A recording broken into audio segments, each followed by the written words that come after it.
Motoka, the first Royal University, informs all students, parents and guardians that registration of students for a new academic year is ongoing at her headquarters in Chirumba, Masaka and Kakeka Mengo campus. The university has got programs at both diploma and degree levels in the field of ICT, business, education, social culture and development studies, mass communication, civil and electrical engineering. All programs at Motoka, the first Royal University, are accredited by the National Council for Higher Education and taught by highly qualified academic staff at affordable fees. Therefore, students who completed senior 6 are requested to come at our campuses at Chirumba, Masaka or Kakeka Mengo to apply. Remember to come with the following: birth certificate or an A-level certificate, a registration fee of 42,500, 2 passport photos plus IDs of the previous school. For more information, contact us on the numbers below. Sibyotia omuwuliriza wa FM 91.6 ke Kalimiko essaawa ziri 9 ez'akawungezi k'olunaku olwaleero tuzze ne program gye tugenda okubanjulira mu maaso awo, naye nga sinaakubako kirala kyonna kye mbagamba. Nsooka okubeebaza eyo gyonna gye mutuusizzaako engalo era ne nnakuwalira wamu n'abo abafiiriddwako abaagalwa baabwe, abakoze losses mu bintu eby'enjawulo, abalabye ennaku mu bintu eby'enjawulo. Nnyolwa wamu nammwe era ne nsanyukira wamu n'abo abasanze essanyu ery'enjawulo. Gwe ng'oli eyo gamba nti bannyanjudde, oli eyo gamba obadde successful, wamaze kusoma. Kale naawe ngamba Mukama yebale kubanga kutuusiza ku buwanguzi ng'obwo. Olunaku olwaleero mu studio za Royal FM tuzze n'abantu ab'enjawulo era n'omulamwa ogw'enjawulo kwegyo emirala gyonna gye wali okoze ki, gye wali owulidde. Naye abantu bano nga sinaakubagamba mulamwa ki gutuleese, ngenda kubasaba obaami n'abakyala buli omu atweyanjulire era na kiti kyakola ki kyagwamu. Kansookere erudda luno seba amanya n'eddoboozi. Amanya Yandisoose Kugula era nga nsanyuse nnyo okubanga ndi nammwe ku programu eno ennungi. Tuli ku Royal FM ne MRU TV. Okay, katuddeko erudda luno. Amanya nze babiri Barbara era nga ndi muyizi wano ku Motoka wa University. Naye nza akadde kanene ke tulimu ne programu yaffe. Kali mukwano. Amanya nze Nakayiwa Sharifa era nga ndi muyizi ku Motoka wa University. Naye nza okubanga nkyaziddwako mu studio za MRU leero. Kali nyawo. Amanya n'eddoboozi Nakatoperina, mwebale kubeera naffe ku Royal FM ne MRU TV. Amanya n'eddoboozi Sekitoleko Franka, ngera nange ndi musanyufu nnyo okubeerako wano mu studio za Royal FM. Mbaniriza nnyo. Nyongera okubajjukiza nti Amanya yali emabega w'omuzindaalo ye Nampera Sandra era nga ffenna wano tuli bayizi ba Motoka omwaka ogwokusatu. Kale olunaku olwaleero tuzze n'omulamwa ogugamba nti kyandibadde kirungi omuntu n'agula emmotoka oba nasooka azimba oba nasooka agula ettaka. Emiramwa giri ebiri, ku ttaka n'emmotoka omuntu yandisoose kuba naki? Abantu betulinawo mu studio olunaku olwaleero buli omu alina endowooza ye. Waliyo agamba nti nze njagala nnyo emmotoka niwe mba mpangisa, oli n'agamba nti ate nze njagala ngula ettaka ndyoke ngula emmotoka. Kati njagala mpulire endowooza z'abantu ab'enjawulo mu studio batubuulire lwaki bagamba nti nze njagala ttaka era lwaki oli abagamba nti njagala mmotoka. Okay. Nzajja osooka okuteesa. Yes. Tetulina buzibu. Nzajja osooka okuteesa. Yes. Olw'ensonga nti nze emmotoka ndi ku mutima. Nze ngamba emmotoka gye nandisoose okugula olw'ensonga emu oba bbiri. Nsonga ki? Bw'obeera n'emmotoka yo kati nga wentuuse wano zaabalwisizza eno program singa yatandise dda. Naye singa mbadde n'akamotoka kange ng'omuntu n'alikavuze n'entuukira wano mu budde. Ate jjaamu mu kkubo tomanyi kye nawaabira mungi. Ate jjaamu avaawa. Wakiri wandigambyemu booda. Naye bw'ogamba emmotoka. Kati nze nvudde sayidi zeweeyogerera eyo naye nga kajjamu kali ku luguudo olwo tewali mmotoka ekola ki etambula. Kati gwe w'emmotoka bugamba nti ku byantambula obudde buno era obulina okudilayinga.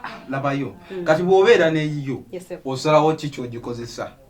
Naye emmotoka yo osobola n'ogiyisa mu bbanga bw'oti n'obuuka n'otuuka gy'olaga, naye tosobola kubeera mu kitegere kino, tosobola beera mu takisi n'obeera mu mateeka. Ku mbeera eyo siri nnyo mabega wa kintu kiri nti nno omuntu yandibadde asooka okugula ettaka nange nnyinza okugamba nti nno nandisoose okugula emmotoka. Lwaki ogula emmotoka nga tolina woosula? Kinnyambako okubanga wemba nina emmotoka yange kinnyangugiza mu mirimu. Okugeza nti jjukira emmotoka zino ez'olukale nga takisi ze zisinga okukwata jjaamu. Lwaki bwembeera mu private car emmotoka eyange nsobola okufuna panya gyempitira ate ekitali ku mmotoka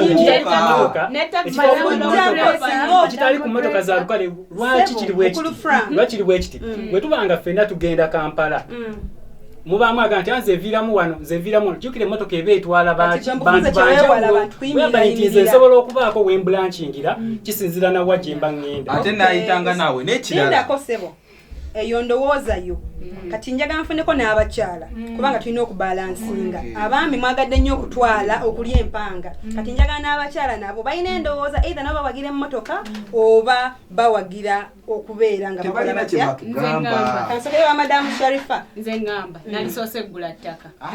Lwaki ngula ettaka? Ng'omukyala alina ensonga ye. Ngenda soka gula ttaka kubanga wengula ettaka njazimba ennyumba yange njateekako faamu yange njateekako buli kyenjagala olibanga ettaka ddene naye bwe ngenda ngula emmotoka sina we ngenda gipakinga mpangisa garage emmanja landlord yamanja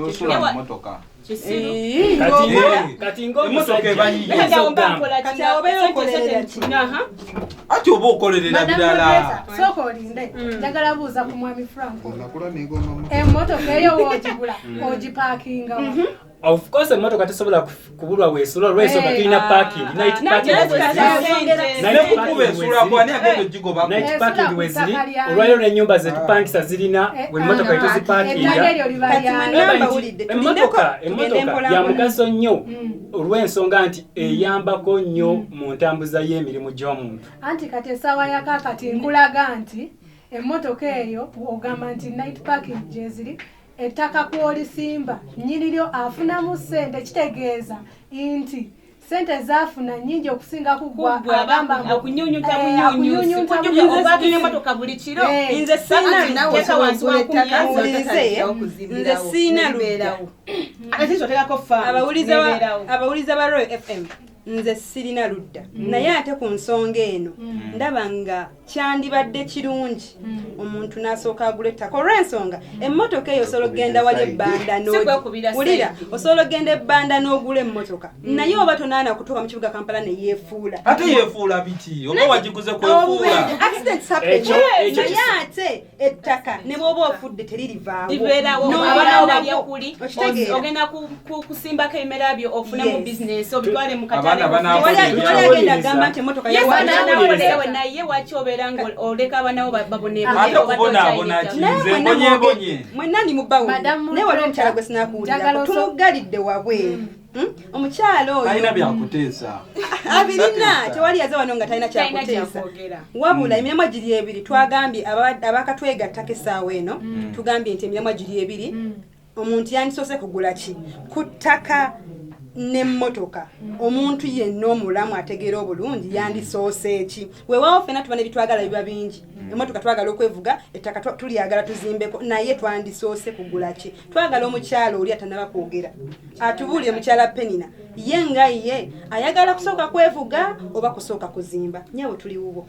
Nze ngamba kisinzira muntu bw'ayimiridde osobola okufuna ssente za mulundi gumu nga sobola okugula emmotoka n'ettaka naye era sooka kugula ttaka omulengera akyayawukanye ku baami omukyala nayawukanye ku mwami simanyiakyabatuukako bannanga abakyala nedda abakyala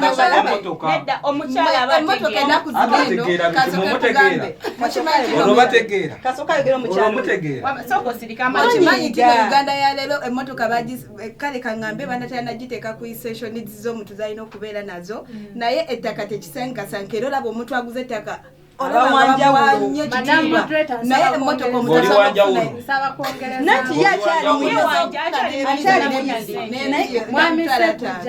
nsaba kwongerezaako Madam Moderator muno mu Buganda tuyina ebyobusikandooza bya mirundi ebiri bajjajjaffe byonna bye bazze bakola ki batulekedde ettaka nti oba ofudde gundi lino ly'ettaka lyammwe ettaka kwe kuŋŋaanira ebijja ettaka ly'ekiki ettaka kyekibulimu ettaka lyeriko buli kimu bazadde batono nnyo abagamba nti omwana wange oyo asikira emmotoka newetuba tusikira abasinga basikira nnyumba emmotoka agitunda nze nga moderator mbadde ŋŋamba fine buli mwana alina kyaba ayagala naye wali abawuliriza abaffe eyo nga nabo balina endowooza ng'ezaffe okitegeera nga mu programu eno bagenda okusinziira bongera okugaziya obwongo bwabwe era balabe nakiki ekituufu kyandibadde kisaana okukola nze bwe nali nga ndi muto twali tukyapangisa naye nayiba waffe ng'apangisa wetupangisa naye ng'ayina emmotoka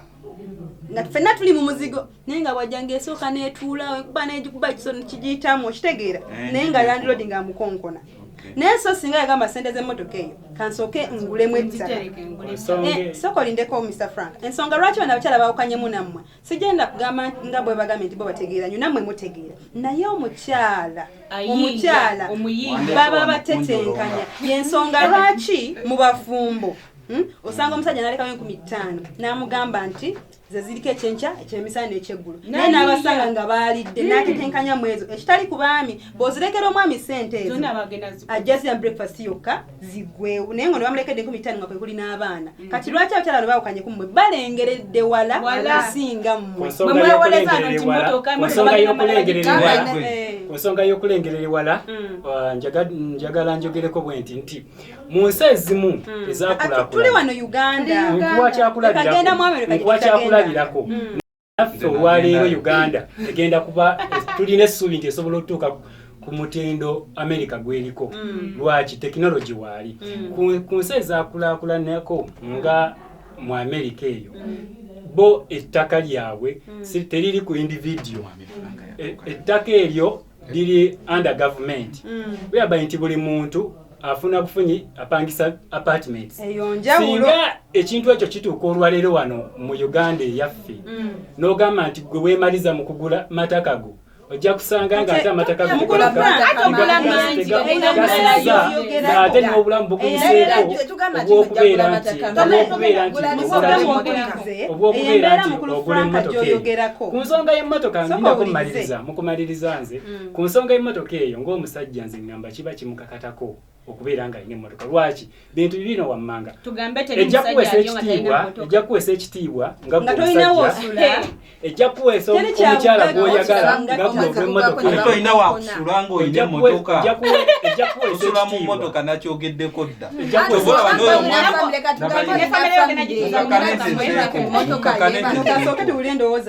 labayo n'ekyono omwami gwe wagambye landiroodi akukonkona atya ng'olina emmotoka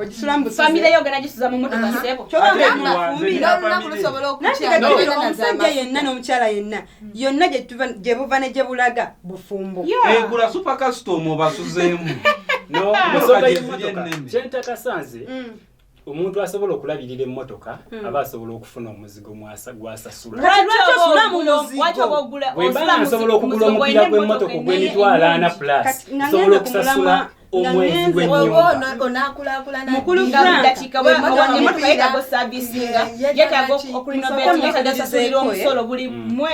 gangenze kusaidia mukulu Frank ekintu kino kyoyogerako oba tolengedde wala okitegeera ate embeera gyoyogeddeko eya America musoka mulindeko America ejolaba tugiri myaka 10 emabega kati boona agamba nti nno embeera mu America bapangisa bupangisa ebifo byonna bibabeeramu tebagula mataka Uganda eyinza n'okutuuka mu biseera ebyo nga n'abaana babanawo baavaawo dda katwogerera ku mulembe emyaka 10 tuli America yaliwo emyaka 10 emabega labayo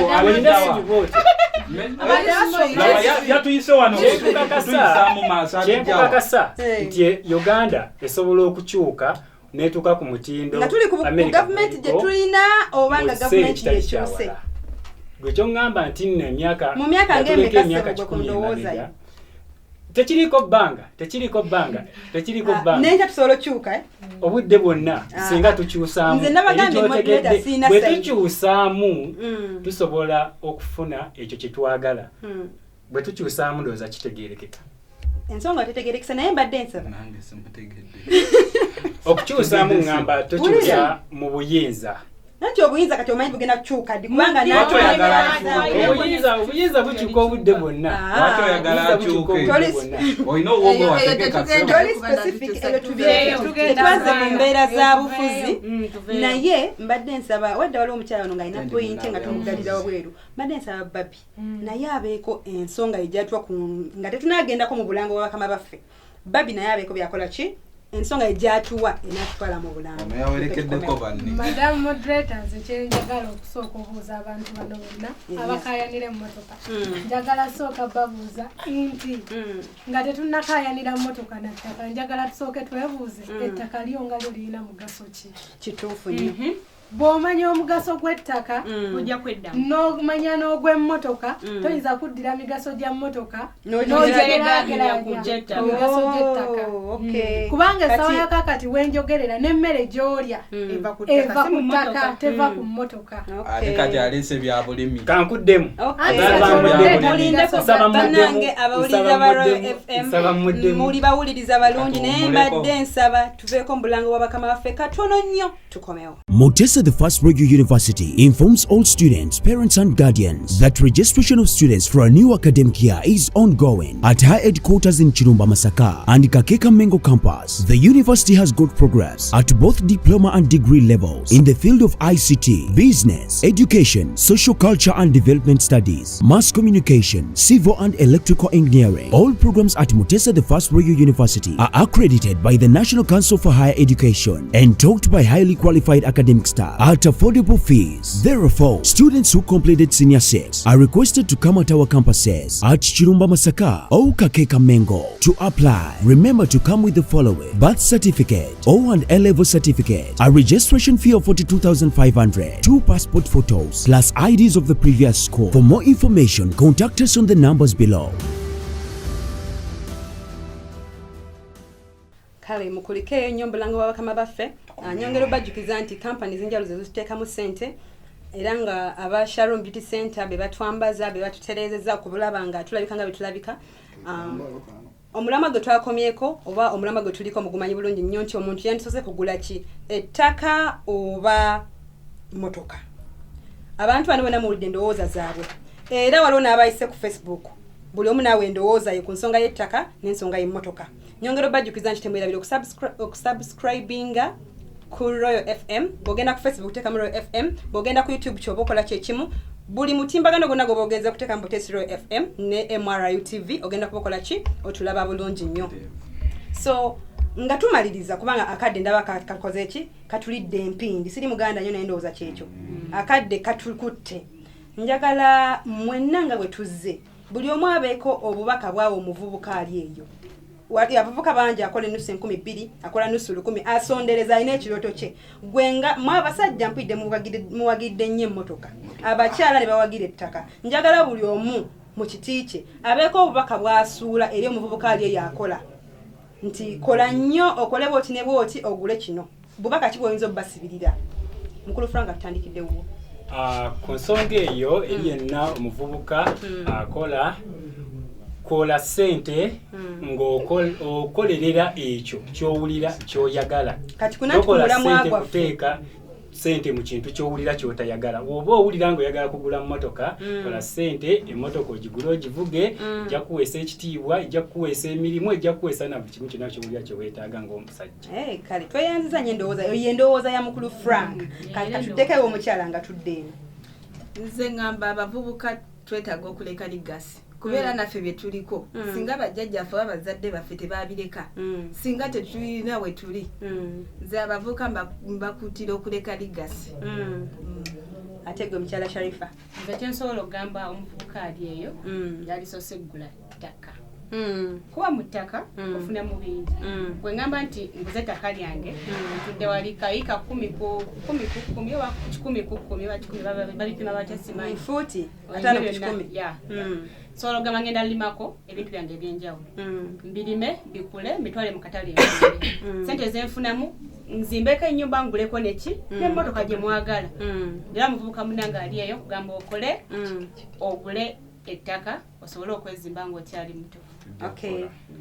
Ate gwe nnyabo nze nga nze entanda gye nsibirira abavubuka abali eyo nti ku mulamu ogwaleero gwe tutambuliddeko nze neesigamye ku ttaka lwa nsonga nti ndaba nga ewaffe ettaka era kyekiriyo ng'ekyobugagga kye tulina era kye tusongako kakati gwe omuvubuka wenna ali eyo ettaka ne we liba ttono litya likozeseemu ekyomugaso ate era liba lya mugaso ate era ofuba olaba ng'olikuuma ne banno balikole ki balisangewo kati sembyewo omwami akyasinza amaanyi mu studio z'olunaku olwaleero tompa bitiibwa bisibira kale wadde bonna bafubye okunkyusa omulamwa naye nze nemedde ku kimu omuvubuka ali eyo si kusula mu motoka omuvubuka ali eyo ogisulamu naye ng'olina famire onaawasiza mu motoka mundeke ntese okimanya abavubuka kamera yange eriwa banna omuvubuka ali eyo kola entegeka gula emmotoka yo obanga gy'oyagala givuge ogikoowe togenda kaddiwa togenda mala kaddiwa ate olowooza ogula emmotoka ettaka ojja ligula ng'okaddiye ng'ofunye abaana essaawa zino gula emmotoka weevuge weeyagale kuba ebigo otegeere. Okay, endowooza gye muwulidde tewali n'omu gwe bagambye nti teesaba oti ne booti ndowooza zaabwe nga bba abantu si bakozi baawani wabula ndowooza zaabwe nga ki nga bba abantu. Waliwo abayise ku Facebook page yaffe ono agambye yenna Kakembo Grace agamba nti ye ng'omukyala yandibadde naye awagidde abasajja bano nti akola ki yeetaaga okwevuga kubanga mbu agamba mbu akulidde mu nnaku nnyingi so kati ayagala okwevuga era wagidde nnyo yeebazizza nnyo omwami ono ate oyo atunafunyizaamu kale mukubidde ku bugalo naye atunafunyizaamu alaze nti abakulira mu mbeera embefu abaagala waliwo omuntu ava obuto nga talaba nkomotoka waabwe Kakembo Grace nange nkwagala nnyo. Omulala n'agamba nti yekyeyu ne Julius agambye mwebale nnyo okuweereza kyekyo kyokka kyagambye. Omulala n'agamba nti asiimwe Sarah agamba nti yasinziddeawo kyetume ya awagira abakyala agambye nti bo ettaka kyekyobugagga ekikyasinze ewaabwe era nti omuntu atalina ttaka tolina kyolina. Obubaka bungi nnyo ttaka balibba obanga wasaliza ttaka lyo tasobola dibba bawulira nga bagamba olirwanirira naye motoka bagitwala babagoba obubaka ulira esiba mu garaji zonna ssente zema naye wemba n'ettaka lyange wali nendikanye liba lyange etegeeza ne producer obwedda ali kusayiriza tukwaniriza nnyo tweyanziza okuba kusaidi yaffe. Obubaka wano abantu basanyuse bungi nnyo naye bannange mwebale nnyo kubanga mbadde bawuliriza balungi temutulekeredde ate tubebaza olw'endowooza zammwe. Nyongera obajjukiza nti sirimu gyali aluma era tta wamu ne covid akyaliyo abantu abasinga beesuleyo gwa naggamba tebakyayambala masiki naye mbategeeza nti banaye mwongere okwekuuma obulamu bwe bugagga omulamu yakola ssente tutegerekese bulungi era nyongera okwebaza akensuso omwami ali mabega wa kamera Mavini akoze omulimu gwa ttendo okusobola okulaba nga nammwe abatula ku mpewo mutulaba nga mutulaba era ne mutuwulirizanga bwe mutuwuliriza kale akumata kumira mpeera mubeere bulungi mweraba. Motoka, the First Royal University, informs all students, parents and guardians that registration of students for a new academic year is ongoing at her headquarters in Chirumba Masaka and Kakeka Mengo campus. The university has got programs at both diploma and degree levels in the field of ICT, business, education, social culture and development studies, mass communication, civil and electrical engineering. All programs at Motoka, the First Royal University are accredited by the National Council for Higher Education and taught by highly qualified academic staff at affordable fees. Therefore, students who completed Senior 6 are requested to come at our campuses at Chirumba Masaka or Kakeka Mengo to apply. Remember to come with the following: birth certificate, O and A-level certificate, a registration fee of 42,500, 2 passport photos plus IDs of the previous school. For more information, contact us on the numbers below.